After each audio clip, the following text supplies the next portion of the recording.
Good morning, New Zealand. Well, we have a new Pope. We've also got some stories on abortion, euthanasia, same-sex marriage, and even calls for a smacking ban in Australia. Lots to talk about this morning. Good morning to you.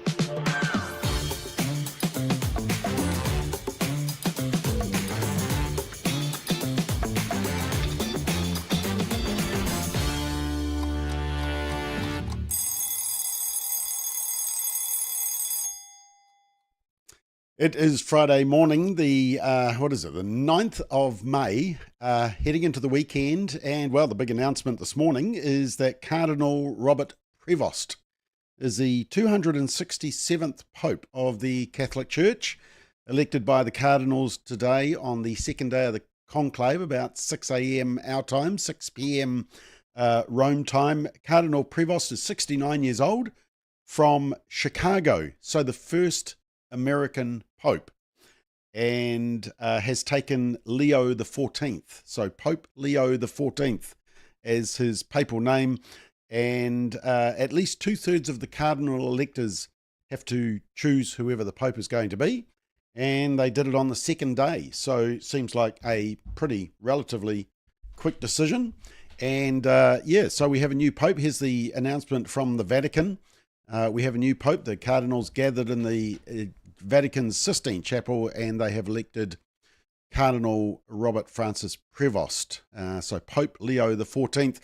Obviously, there's going to be lots of analysis about some of his views and beliefs and views on things. Although I did notice this one from Mike Pence, the previous vice president of the US, who quoted Pope Leo the 14th, who recently said, "We cannot build a just society if we discard the weakest, whether the child in the womb or the elderly in their frailty, for they are both gifts from God." So that looks like a good start. And I saw Charlie Kirk also tweeted that apparently, because he's from the United States, they were able to ascertain that he's a registered Republican. So that's going to be very interesting to watch. But anyway, that's the big breaking news from this morning that you will hear on the media. The media are very obsessed with this particular issue. I've never known them to take such an interest in the church. But we have a new Pope, or the Catholic Church has a new Pope. All right, it is Friday the 9th, and that means it is D-Day for getting your submissions in on the new relationship, sexuality, the sex ed framework, which has had a lot of the radical stuff taken out of it. There's still some issues with it. You have until the end of today to fill in the survey. It's not a submission. You just have to fill in a survey and tell them what you think is appropriate at each age level. And you can just choose the age levels that you want. So it's not that tricky to do. But if you go to our website, you'll see this under our must-read research. So just scroll down the homepage and it says draft RSE released, and it's got all the background, and you can make a submission. Right, couple of stories. One from overseas. Firstly, I see in Belgium, slippery slope. Lawmakers are weighing an amendment that would allow patients diagnosed with dementia to be euthanized as long as they signed a declaration of intent while still mentally competent. I mean, do they actually know they've got dementia then? Now, Belgium were actually the second country in the world to pass euthanasia back in 2002. Opponents to this say that dementia patients are still capable of positive moments and can feel love, suggesting their suffering is not as severe as some assume. A lot of people, for euthanasia, they have a fear of the future suffering rather than suffering itself, and that's driving euthanasia requests in such cases. And opponents have also said what is particularly shocking is for many is how people with dementia are degraded as individuals who merely live in a so-called vegetative state. And that is true. They have dignity, and I guess that was one of the statements that the new Pope, Leo the 14th, has reinforced, is the value of vulnerable elderly people as well. Overseas in Queensland, the state of Queensland, there's a push for similar anti-smacking law to New Zealand. Yes, Australia still allows reasonable smacking. They had a similar law where if it's reasonable and appropriate, it's not a crime, but there are some people who say that, oh no, smacking is akin to beating wives and slaves. And so they're doing a review of the law, and it's interesting because they say that they still don't want parents using minimal force to be criminalised. So there's this kind of sales pitch already going on, which we had during Sue Bradford's law back in 2007. And so what they're proposing in Queensland is banning the use of corporal punishment that injures a child, the use of implements such as belts, or force applied to a child's head, face, or neck. Well, I don't think anybody opposes that. And in fact, that would be assault, and that would be caught. Under the proposed reform, force used in anger is not for the purpose of correction or discipline. Well, it depends how you define the anger. Is it uncontrolled anger, or is it simply a parent who is disciplining in terms of correcting the child? So you can see there's lots of loaded words there. And as you read the article, you actually find that they start to muddy what is extreme and severe abuse and the outcomes of that with good parents raising good children. Interestingly, there's an article yesterday, about how child abuse, there is a rise in serious, critical and urgent cases. And of course, we've highlighted that with a number of reports showing that the anti-smacking law has done nothing to stop serious child abuse, because serious child abuse is about drug and alcohol abuse and family breakdown, and you've got to deal with some of those root causes. David Parker signed off as a Labor MP this week. To be honest, not being uncharitable, but not sorry to see him go. David Parker was Solicitor General who actually led the charge against Family First in the Supreme Court. So we won in the Court of Appeal our charitable status. David Parker was the Solicitor General who signed off going to appeal in the Supreme Court, and we got deregistered there by the activist judges in the Supreme Court. So David Parker is not our favourite politician. Bye David. Interesting discussion going on in the United States, and the New York Times has picked it up. Same-sex marriage is the law of the land, but some states are deciding it are defeating it anyway.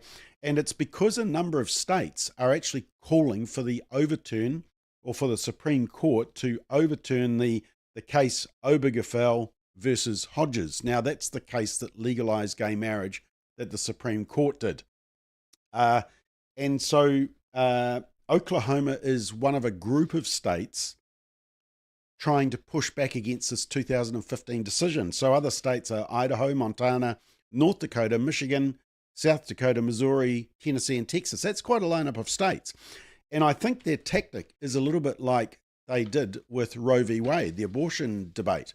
They're saying, send it back to individual states to decide, because there are states like California who will be quite into same-sex marriage, and there'll be conservative states who believe that marriage is one man, one woman. Now, this is the I've got the tweet here, so this is the post from, let me just enlarge that for you, Dusty Divas. He said, overturn Obergefell, SCOTUS, that's the Supreme Court, sowed the seeds of the supposed interchangeability of the sexes, and we have reaped radical gender ideology ever since. It's time for SCOTUS to cease its war against nature and nature's God. It's time to overturn Obergefell. And he says that the decision to legalize same-sex marriage resulted in litigation directly targeting Christians. For example, the Colorado baker Jack Phillips, who refused to do the same-sex wedding cake, and the Washington florist Barronelle Stutzman, or Strutzman, is it?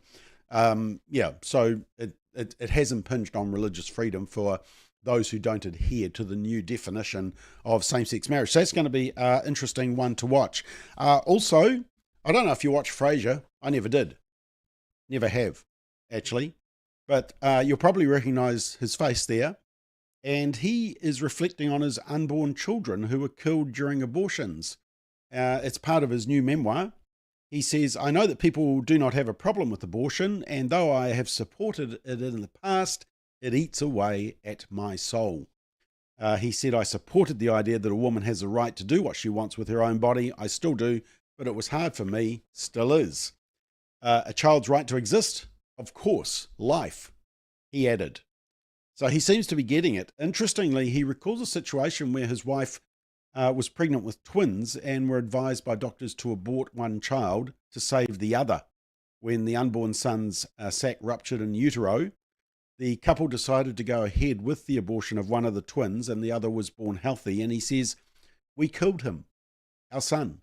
We killed our son so Faith might live. We wept as we watched his heart stop, saw it. It is the greatest pain I have known." It's the realization that the unborn child is a human being. And he seems to have come to that realization late in life. Good on him for speaking up. It's Mother's Day on Sunday, by the way. Just a reminder to everybody. Don't want to forget that one. And there is a study in that most mums are happy despite what the parenthood critics claim. There's apparently a podcast which is popular in the US called Call Her Daddy. It sounds like a lefty liberal one. And the host said, "All of my friends who have kids are in hell. I don't know anyone who's happy and has children at this age. Anyone who has light in their eyes, anyone who has slept." Now, the problem is that if you look at the research, and I'm going to show you the research, they've actually found that married mums with children are the most happy. Highest happiness levels here. Married with kids is the highest levels of happiness. So the orange is the not too happy. So that's the smallest block there. Married without kids is second happiest, and then unmarried with kids or without kids. Then they looked at married parents with kids and unmarried parents. So if you're married with kids, so that is the orange block. The one on the left is far higher than the orange block on the right, which is having kids but not married. So get married and have kids seems to be the message, and people like doing activities with their own kids. That's the blue block there on the left. Far more happier when you're doing activities when you're joined by your own children than when you don't have those children. Now, the researchers say that what parenthood critics fail to recognise is the joy that comes with raising children. To most mums and dads, parenthood is more than a cost-benefit analysis, and happiness is not found in the ease or convenience of child rearing or the lack of sleep, but in the meaning and satisfaction it brings to life. So there we are. There's some good news for mothers as we head into Mother's Day. Dropped a McBlog yesterday, just talking about the hypocrisy of the English Football Association, where they got all in a stew because a Liverpool soccer player showed a shirt that said, "I belong to Jesus." Apparently you can't have that type of wording because it's political and controversial, but they have no problem with Black Lives Matter on shirts and also rainbow armbands. So apparently you can be political, but only if the English Football Association agree with it. This is the hypocrisy of the woke side.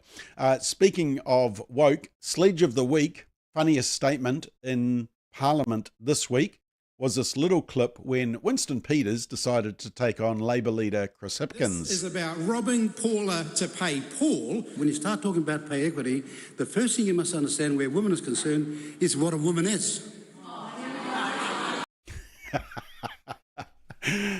You've got to give it to Winston. He is very funny in the house. All right, just before I go, let's just check your comments. Rabbit Hole says, look at where the anti-smacking has improved behaviour and behavioural management. Well, that's exactly right. It hasn't. In fact, a lot of those stats have got worse. Simply Green says, at this stage, there are a bunch of English words that are interpreted differently by the left and right. I'm not even sure we're speaking the same language, like reasonable and common sense. That is true. Good morning, Adrian. Dean says Frasier is correct, or the Frasier actor. And Rabbit Hole says that those stats about the happiness of mothers are true and do matter. Can't access my Facebook comments. Never mind. Nice to have you watching. It is Friday, so we're heading into the weekend. I will be back on Monday morning at 7:30 a.m. Hope you have a great weekend. Thanks for watching.